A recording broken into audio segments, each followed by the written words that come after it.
Tonight on LTC News, a spotlight on local businesses. Chip's been here with his family for 102 years, and Sue, she's the young one on the block, but just about 25 years here.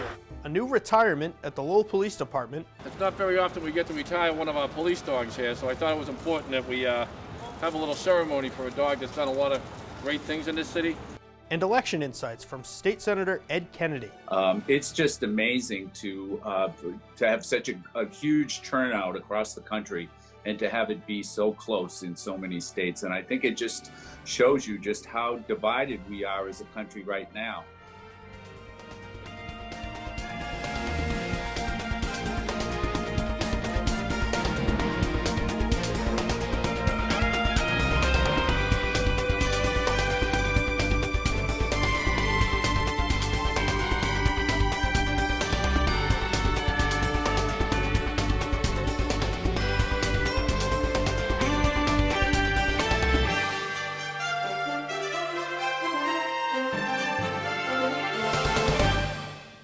Welcome to LTC News. I'm your host, Matt Nelson. Addie, a K-9 unit police dog, retired after years of valuable service. The loyal pooch was honored for her accomplishments at a small ceremony at JFK Plaza on November 5th. It's not very often we get to retire one of our police dogs here, so I thought it was important that we have a little ceremony for a dog that's done a lot of great things in this city. She's officially retired as of yesterday. So I just want to read this proclamation we want to give to the dog so Steve can keep it. The dog's going to be going home and residing with Lieutenant Gendro, who's been his partner now for 12 years. And like I said, there's been so many cases where this dog rescues people. And so she's happy to retire. You can obviously hear she's speaking out. For the citation, I'm pleased to cite the following members of the Lowell Police Department for actions throughout her career. K-9 NMA Hope. Are you guys doing something over there? K-9 Hope has been a valued partner of Lieutenant Stephen Geary and an asset to the Lowell Police Department for the last 10 years. K-9 Hope is used to tracking missing people, lost children, and people who have committed crimes. She has been trained to discriminate by using scent articles, allowing her to get on the trail of whomever she is searching. K-9 Hope has participated in dozens of K-9 demonstrations and over 100 K-9 tracking incidents over the years. Her exemplary service in tracking suspects, missing persons, individuals, mental health distress have proven invaluable to the department. A few of K-9's Hope's most notable tracking successes include locating an elderly man with severe dementia who left his home wearing pajamas on a cold winter evening, and locating a teenage autistic female that had fled care program in the neighboring town of Barica.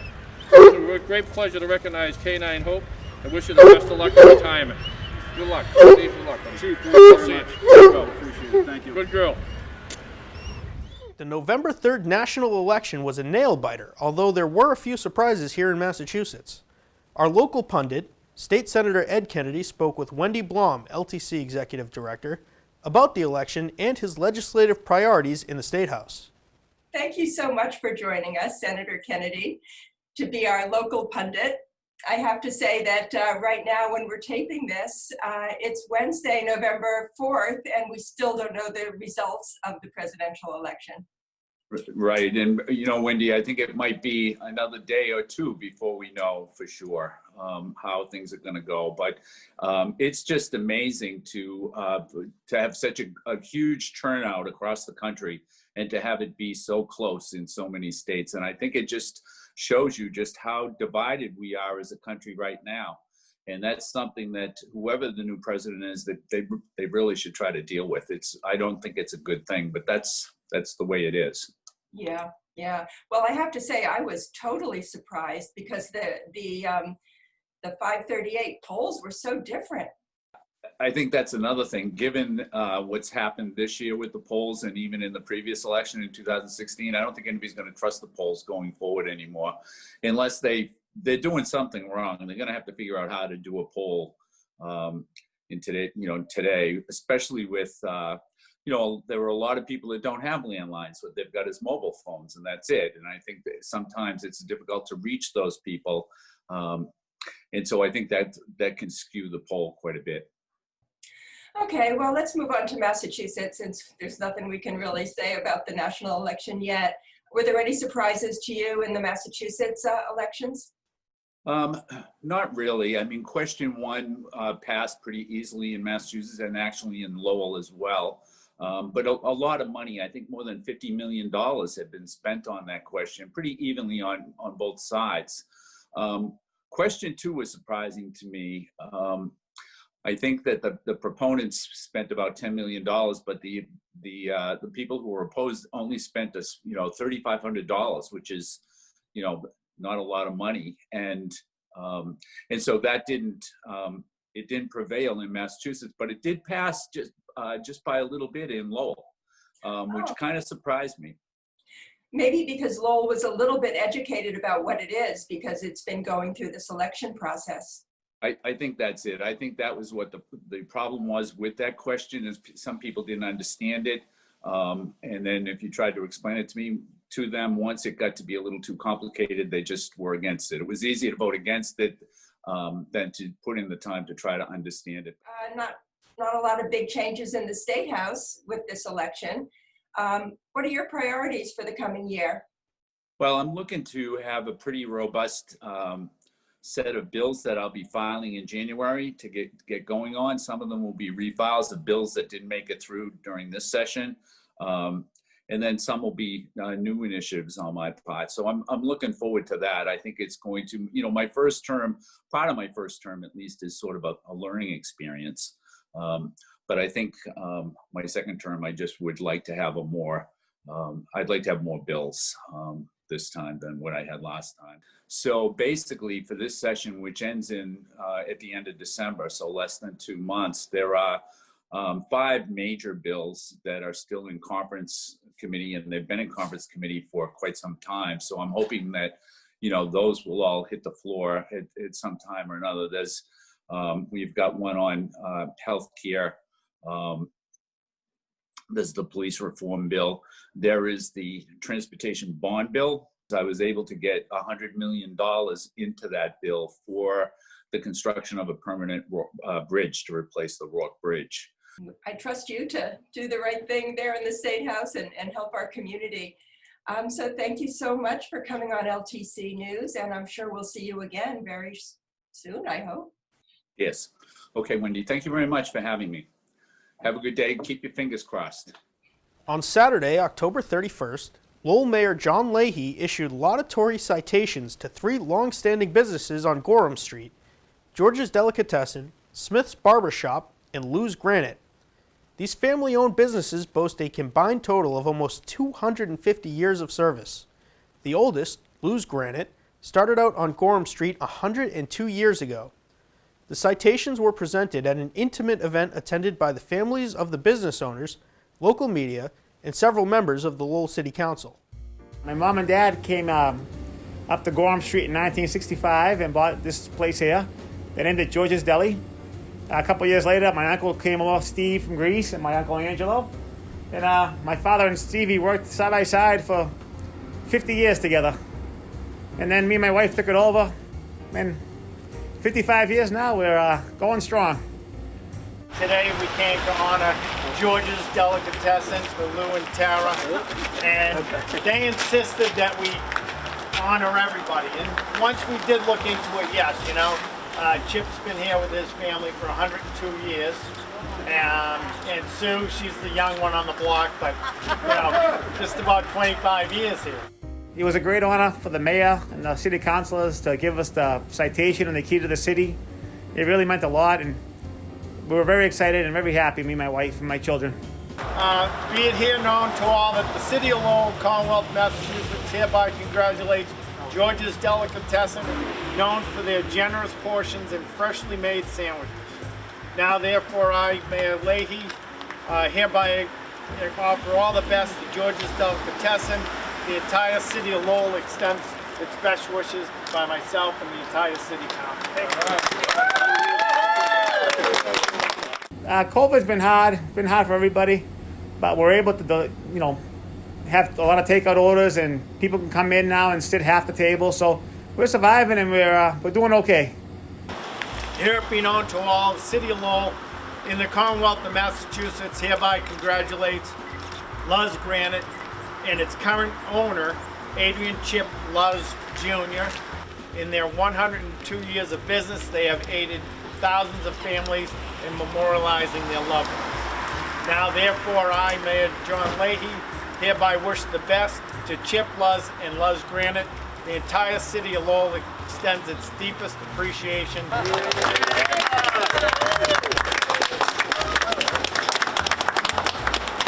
And here be known to all the city of Lowell and Commonwealth of Massachusetts, hereby congratulates and recognizes Smith's Barbershop and its owner, Sue Doherty, on the occasion of their 24 years of ownership and operation of Smith's Barbershop.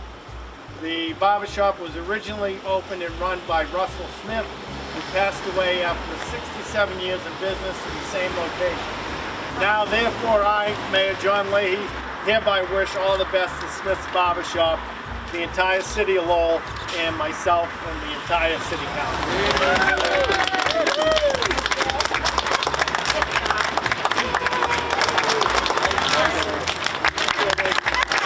Again, this is what community is, you know, these guys, they all stick together.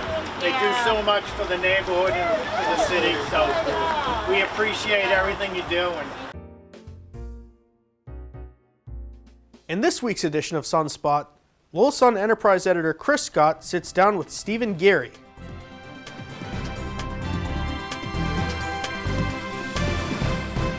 Good evening, everyone. Thanks for tuning in to this latest edition of Sunspot. I think this is about maybe our 130th edition with Lowell Telecommunications Corp. And I just want to thank LTC for this partnership. It's been great and hopefully informative for the viewers. With us today is a well-known Lowell resident by the name of Steve Geary. Steve Geary is a local lawyer. Many people might also know him from when he was on the Lowell Planning Board. Am I right, Steve? The ZBA for zoning board. ZBA, right. But we're not going to talk about any of that ZBA stuff. We're going to talk about some real important stuff. I feel privileged getting Steve on Wednesday, November 4th, on the day that he was confirmed by the Governor's Council to be a district court judge at Lowell District Court. Boy, so how do you feel now that that vote is in the bag, Steve? And when do you start? When do you roll up your sleeves and put on the robe? It feels great. It's a little bit of a surreal feeling because I practiced for 24 years and, Yep. you know, up to my neck in cases. And all of a sudden, you know, I don't have any cases and I'm starting a whole new career in the law, which is in the judiciary, which is exciting. I'm looking forward to it. I believe that I'll be starting next week. How does one become a judge? You know, is that something, you know, you apply for, or did the administration reach out to you? How does that, if you could just take us through that a little bit. Well, I think everybody probably has a different path to becoming a judge, but I thought about it about 5 or 6 years ago. I wanted to be 50 years old, which came and went. I wanted to have a certain amount of trials under my belt, which came and went. And then I gave it some serious thought, and there was some clerks and a few judges who encouraged me to apply. I just thought it would be so competitive, it probably wasn't worth it. But finally, you know, one day I just grabbed the application, and with the help of my wife, we just plowed through it and got it done and applied. And in my case, I went through the system where you fill out 2-part application. One's you go through a blind interview where they don't have any information on who you are. And then if you pass through that, you get invited to a meeting at the JNC for an interview in Boston. I went through that. That's the Judicial Nominating Council, excuse me. Nominating Council. And then you get, you know, if you keep going through that, they do diligence, they vet you out. And then if you're lucky enough, they put you on the governor's slate, which I was fortunate enough the first time to get on. And then there has to be a position. So the most difficult part is there has to be an open position that suits the candidate and suits the administration for the appointment. And my first time around, there just weren't a lot of openings, especially in our area. And this time around, I was lucky. Lowell did open up. It's my community, and that's what I was appointed out of. When you said opening, right? So I know Stacy Fortes is the presiding justice at district court, right? Yes, and she's the RAJ. She's the regional administration justice as well. Okay, so she's where in was the charge opening? of sitting all the judges. Okay, and where was the opening? The opening was when Judge Barbara Pearson, who's actually a neighbor of mine too, she retired in last February, and that created the opening in Lowell. On top of that, there were several other openings throughout the state in Middlesex County. From my looking at it, it seems like it shifts year to year to different counties with their openings, and the openings come about because mostly people reach the age of 70, which, as you know, in Massachusetts is the mandatory age of Right. retirement. Is it unusual for you to be replacing in Lowell somebody from Lowell? Another judge from Lowell? Or is that just a coincidence? I don't know. I mean, I'm proud to be selected for the Lowell court, and I'm proud to be succeeding Judge Pearson. She was a very good judge, and I don't know if it. I mean, I think it probably helped that I was from Lowell, from this community. Yeah. So how the entire process, like how long did it take between when you, with your wife's help, you know, you got to get in there and got to get that in there. That's very important from when you filed that application to the interview to today. How long has the process been? Almost exactly 4 years. Wow. Yeah. Nothing good in my life ever came easy, or fast.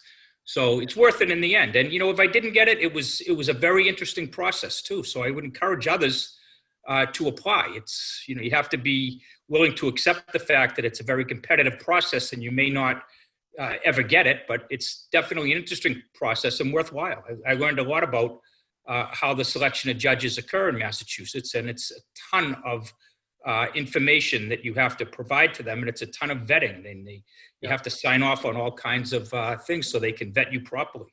Interesting process. Do you ever have a sit down with the governor or with the lieutenant governor? Yes, on both.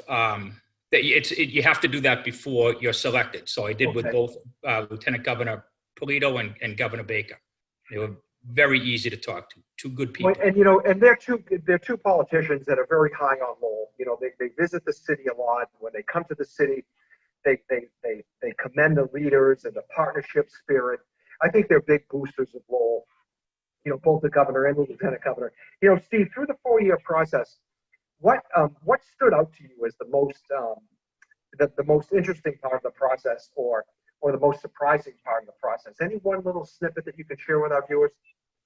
Yeah, I think the the interview with the JNC in Boston. You go to in my case, it was a law firm in Boston in a high rise, and it was a beautiful building and a beautiful office. But you go into this office, and this looked like a half-mile long conference room table, and there's all these well-known lawyers and former judges on either side of you. Yep. And they just pepper you with questions, and it happened so fast. I remember walking out and saying to the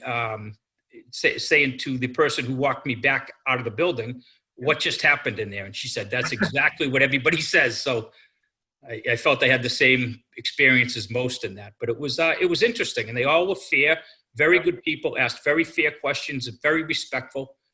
You know, the whole process was eye-opening, and everybody was great throughout the process. Nobody tries to embarrass you or make you feel difficult. It's the opposite. They try to make you feel comfortable. Yeah. Did any one of those people at the table pose a question to you that was a real stumper that you said, "Oh, geez, I didn't prepare for that one"? You know. I do remember a couple questions that, you know, driving home, I wish I had answered differently, but you know, you can't second guess. It's, you know, part of it's you have to understand the question they're asking you, but there wasn't anything in particular.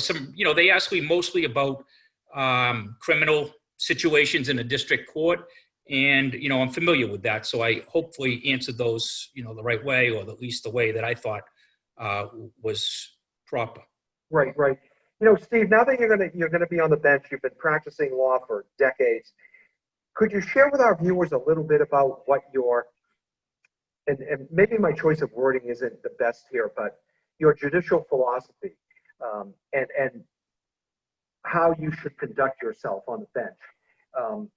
You know, this is maybe getting into the nitty gritty a little bit too much, but having been a reporter and a journalist in Lowell for a long time, you know, I've heard from police officials from throughout the region that they wished the judges at district court were a little tougher sometimes, and that they were maybe too lenient. I'm sure you probably heard the same thing. I mean, you're connected, and I don't see that. You know, maybe it's because on the defense side, I wish they, you know, when I was doing that, I wish they were sometimes more lenient. So I think it's a case-by-case basis. I find the judges, particularly in Lowell District Court, to be very fair.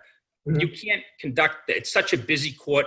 It would be nearly impossible to conduct that court by just taking one philosophy, and this is how I sentence people, this is how I treat people. Yep. Right throughout. I think they have to do it on a case-by-case basis, which takes a little more time because they need more information. But I find that they do that, and there's not unusually harsh sentences that I see most of the time. I've been surprised at a few. But for the most part, I don't see, a lot of leniency, excessive leniency. I see a lot of fairness. I see a lot of impartiality. I do see a lot of empathy and compassion. And I think that's what I would try to emulate myself after a judge that, runs the courtroom in a fair way, that has the temperament to keep people at ease and not have everybody on edge, and that can still move the docket along and make decisions on a case-by-case basis and be fair and impartial. So when the litigant leaves the courtroom, the litigant feels like they had their day in court. They felt like they were heard and not rushed out, and not, nobody jumped to any conclusions and nobody treated them unfairly. So, that's how I would want to be if I were a litigant leaving the court. And I think that's hopefully, when I start, that's the experience that people who come before me will receive. That's my goal.